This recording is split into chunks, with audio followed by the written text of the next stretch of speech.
It's a bitter pill to swallow. Hey everybody, welcome to The Bitter Pill. My name is Kirk Sheppard. I'm here with you today on November the 14th, 2025. Happy to be with you. Recording this on a Friday to post on a Friday. Now we'll see if the Patreon gets it put up right away, because the machine gun sometimes forgets when I send you the link. It's a bitter pill to swallow. But that's okay. We'll get there eventually. You can always find it over my YouTube page, Spotify, podcasts, apps, and my Substack the moment it's released live, if you're impatient. I'm going to drink some Coke today. I realize you can hear all that sound, and so I wanted to just acknowledge what it was when you hear it. I'm also trying really hard, and I've said this before, but I'm really working hard on trying to finish my consonants. I think that will help me slow down while I'm talking. I get really excited, and I really do think that my brain works really fast, and my mouth has a hard time keeping up, and that's why I speak rapidly, and it drives me crazy. And I'm trying to work on it so I can sound like the professional broadcaster that I wish to be. You also may hear a little bit of sinusy stuff going on in my voice, but that's time of year kind of thing that happens. This is what happens in the wintertime, right? Oh no, here it comes. It's a huge pop! You know, we love to talk about what's exciting us. For those of you who are unfamiliar in the wrestling world, a giant pop is the big cheer that comes when a big star comes out on the stage. And the machine gun, my buddy, the one here with the abs, for those of you who aren't familiar, loves to say, and so does Gallows, they like to say the word pop with the word pap. So what's papping right now, what's getting me excited, is this new book I'm reading called Disney Adults. And I'm wearing my Disney monorail eyeglass frames just for you, just for the moment. This book is really talking about the subculture that is people who are adults who love Disney World, who don't necessarily even have children. That would be like me. And what's really exciting is that I'm going to be there in 18 days. Yay! So that's what's making me pop. Oh no, here it comes. It's a huge pop!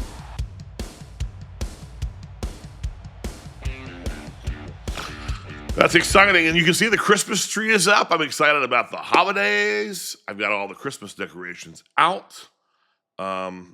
Did you read my blog where I talked about my broken Mickey ear? My garden gnome Mickey. Here he is. His ear broke off, and I know I could probably get a hot glue gun and put him back on there, but in the blog that I read about that a few weeks ago, I talked about going to Amazon to maybe find a replacement. And I searched in the words garden Mickey, Santa Mickey garden gnome, Santa Mickey garden gnome. Oh boy! And what popped up was so ridiculous I had to buy it. I mean, we might get banned on YouTube for pornographic material if I turn that too close. Like, who orders that? Well, besides me. Also, this was really, really discounted on Etsy, and I couldn't stand to not have it. So I got myself a model of Epcot. Those are all things that are making me excited. It was really cheap, I promise. I wouldn't have spent a lot of money on that. Okay, we're here today to talk about things in my book, Soul Audit. So let's get to the book club. It's the Bitter Book Club. It's the Bitter Book Club. Book Club. Love that we are heading into the home stretch of the book Soul Audit, right, by me. A not so perfect, broadly spiritual or not, guide to aligning your life. And today I want to talk to you about the concept of forgiveness out of chapter 11, Something Worth Letting Go. Now, I think this is a very highly charged and largely misunderstood concept. And there's a lot of people who struggle to forgive, and there's a lot of people who forgive way too easily, And so I want to unpack those ideas today and talk through what forgiveness is and what it isn't. So the big idea is that forgiveness is less about them and more about you. Forgiveness is less about them and more about you. What forgiveness is not is forgetting the harm that's been done to you or approving someone's behavior when they've wronged you. It is not always reconciliation. You don't have to reconcile just because you've forgiven someone. It's not a moral performance, and we'll talk about that a little more deeply when we get to the theology section here. Should not be a shortcut to peace. It should not be being the bigger person. It's not something that you owe anyone, on demand especially. And it's never staying in harm's way. I really believe that you cannot forgive someone who is actively hurting you the way they always have. That is not true forgiveness, because if someone is abusing you or harming you and you stay in that relationship and it doesn't change, that's not forgiveness. That's just giving permission and enabling behaviors. Now, the big picture we're talking about, of course, is the idea of alignment. And alignment is when your truth, emotions, boundaries, values, all those things. Oh, excuse me, my alarm's going off to tell me to get out of bed. And it's 10 o'clock. Hey, it's my day off. Let's go back. Alignment. When your truth, emotions, boundaries, actions, values, this isn't on there, but it's true. When those finally match together. That's what alignment is. What alignment is not is pseudo-forgiveness. And pseudo-forgiveness creates misalignment. So when you pretend to forgive or you are inauthentically getting someone off the hook because it's just easier to give in or because you believe you have to do this thing called forgiveness, that creates a lot of misalignment sometimes. Saying I'm over it while you're still bracing for impact, that's not forgiveness. When you call surrender grace, that's not forgiveness. When you perform mercy to stay likable, or when you silence your anger because you think it makes you more spiritual, all those things, not forgiveness. How do you know? Well, when your body tells you, when your jaw is tight when you hear their name, when you rehearse imaginary conversations because you still have tension or fear, when you explain away the harm by saying, it wasn't that bad, or when you forgive too fast so you don't have to feel the ache, when you mistake self-erasure for compassion, when you put yourself and your needs beneath someone else's who has more power than you because it's easier or because you think you're supposed to, those are things that are not real, authentic, aligned forgiveness. What forgiveness really is an authentic release of your bitterness, your resentment, and most of the pain. And it's a process. And it's not an easy one. So how do you do it? For those of you who struggle with forgiveness, first of all, just name the truth. Say plainly what happened without softening it. Don't make excuses. Don't qualify it. Someone doesn't have to apologize for you to give forgiveness, but also just because someone does apologize doesn't mean you owe them forgiveness. We can forgive someone who's dead, say a parent who mistreated you, and you never got to really have the reconciliation conversation. You can still forgive that because forgiveness is about you, not them. So name the truth. Say what happened and say it plainly without softening it. And then feel those feelings. Anger, sadness, betrayal, fear. You can't release what you haven't already felt.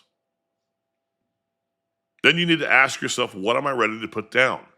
What am I ready to let go of? Maybe it's the replay of the event. Maybe it's the bitterness that you feel towards that person. And maybe it's nothing yet. That's all data. That's all information that helps us understand where we are in this process of forgiveness. Then once you are ready to forgive, you draw the boundary. Because forgiveness does not equal access. It does not equal another chance. And it does not equal I'm fine. It might equal those things, but it doesn't have to. It is not the same. You will release when your body relaxes, because forgiveness is ultimately a nervous system shift. It is not a moral checkbox. What do I mean by that? Well, let's talk about the theology.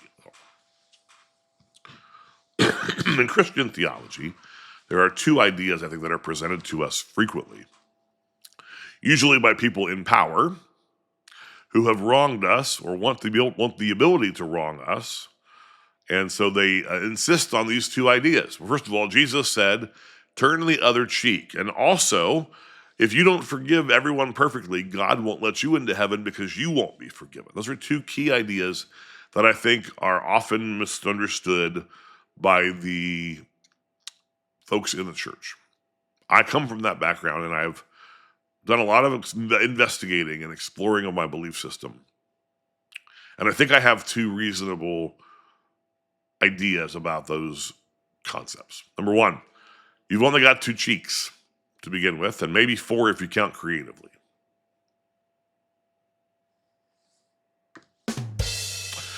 Nowhere did Jesus say turn your entire body into a doormat. That's an important idea, because Jesus certainly did not turn himself into a doormat. His sacrifice, the choice he made to be a martyr, was active and intentional and not passive and wishy-washy. I think that when he said turn the other cheek, it was a boundary challenge, a refusal to back down, but a refusal to remain small. He didn't lean in and say, please, sir, may I have another? He leaned in and said, come at me, man. You got more, bring it on. I'm not going anywhere. You want to hit me again. I'm not afraid of you. You don't have the power here. Because Jesus was a rebel, not a pacifist. It was defiance, not submission. And turning cheeks is finite. Your dignity is not. Now, this notion that you have to forgive others in order for you to be forgiven, that idea is really about reciprocity, not about quotas.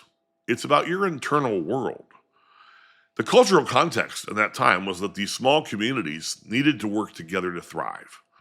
I think that concept still exists, but we've grown those smaller communities and become so isolated and individualized that it's not true. But I do think that Abraham Lincoln had it right? United we stand, divided we fall.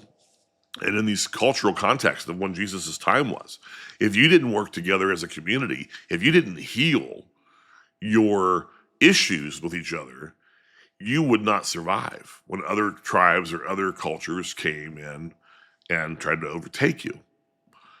So what Jesus was talking about was freedom from the shame, not adding to it. If you can't let go of the pain that someone else has inflicted, you keep living inside of it. And your liberation depends upon release. I won't get into my whole concept of heaven, but I definitely think that Jesus was talking a lot about heaven here on earth and living within your truth and living within freedom from the old law, the old covenant. And part of that, being free, was about forgiveness, letting go of bitterness, and finding freedom with forgiveness. Now, other traditions talk about forgiveness in other ways. Buddhists release attachment to suffering. Forgiveness is releasing attachment to suffering. And it's not a free pass, but it's a path to inner freedom. Judaism, it requires repentance in order to be given forgiveness. And no repentance means no obligation to forgive. Again, forgiveness in this culture, even though is relational, not automatic. In Islam, forgiveness is encouraged but not demanded. Boundaries are honorable and justice matters. And in Hinduism, forgiveness is a virtue when it fosters harmony. But Dharma, right action, includes the idea of protecting yourself and setting boundaries. And then secular psychology, forgiveness is emotional decluttering, not reconciliation or not erasure. The overarching universal truth across all these traditions, all these faiths, is that forgiveness is power, not passivity. Forgiveness is power, not passivity. It is something you do as a gift for yourself to free yourself of the burden of bitterness. Hear that. Forgiveness is not for the other person. So when someone comes to you and demands that you forgive them, or manipulates you into feeling bad so that you will tell them you forgive them, that you let them off the hook, remember that that is not your job. And it's not even your place to do so. If you've ever seen the show Heartstopper, if you haven't, you need to. It's on Netflix. It's an amazing young adult series based on a series of graphic novels. And there's a scene where a bully confronts his victim and wants to apologize and is really seeking forgiveness and reconciliation. And the victim of the abuse, who's now a survivor of the bullying, says, you don't get to confront me and basically hold me hostage to get yourself to feel better. It's really powerful and really healthy. So what does authentic forgiveness do for us? Well, it makes honesty easier. It means anger softens into clarity. It means our nervous systems exhale. It means that resentment loosens its grip on us. And it means boundaries start to feel natural, not defensive. That's what authentic forgiveness feels like. Forgiveness aligns you with who you are, not with who they demanded that you become. You are in charge of your alignment. You are in charge of aligning with your values, identifying those and picking those, choosing those, and then living in those. You are. And that's the first step, of course, to alignment.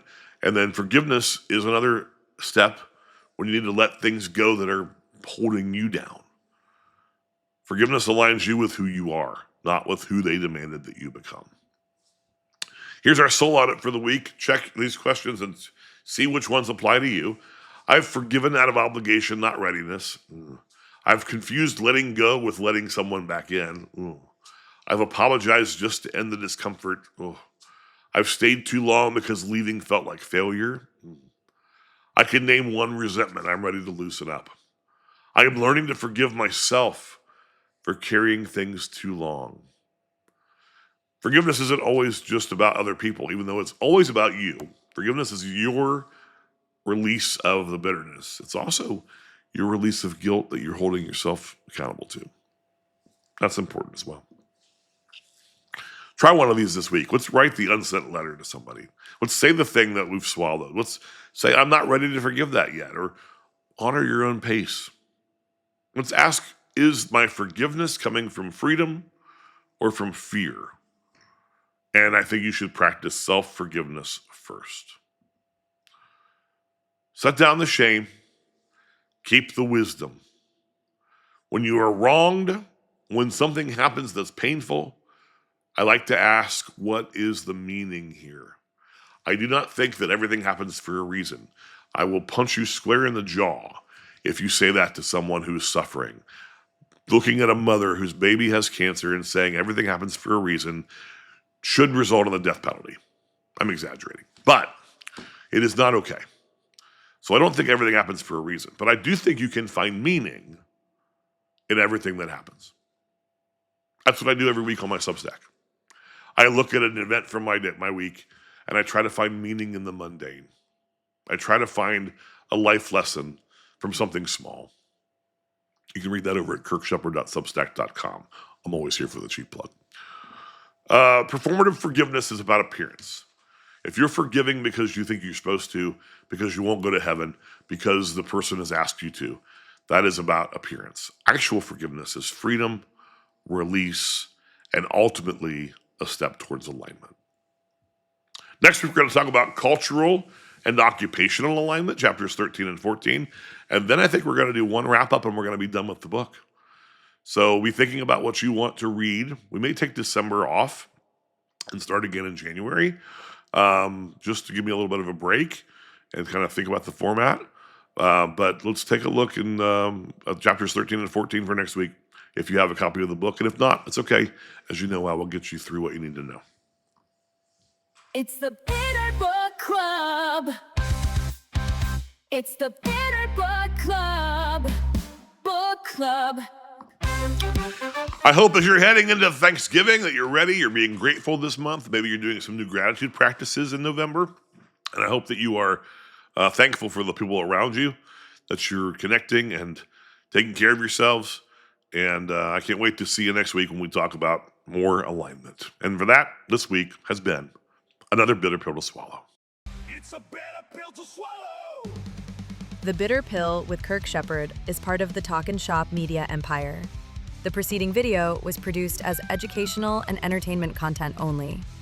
Kirk Sheppard is a licensed mental health therapist. However, the material on this broadcast should not be considered clinical or representative of his professional work in that context. It's a bitter pill to swallow. Professor Bitterman is a fictional character and may not reflect his actual views and opinions. For more content from Kirk Sheppard, go to kirksheppard.com.